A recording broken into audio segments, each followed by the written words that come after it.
Mrs. Loretta's clock. Mrs. Loretta had a wall clock that didn't mark the hours, but the days.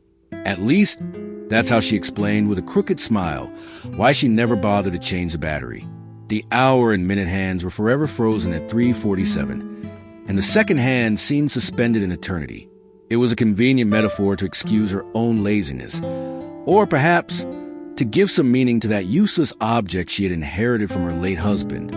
Every morning, as she passed through the kitchen, she looked at the clock the way one looks at an old friend who's lost his memory.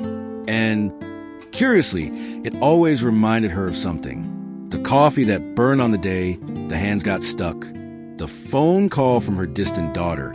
The smell of a cake she never baked again because the oven had given up too.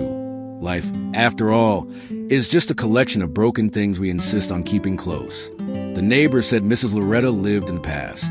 They weren't wrong, but they didn't know she visited the future just as often, only to find there was nothing there, just a blank silence that sent shivers down her spine. And so, she chose to cling to the stop clock, the yellowed photographs, the stories she repeated to herself while watering the plants.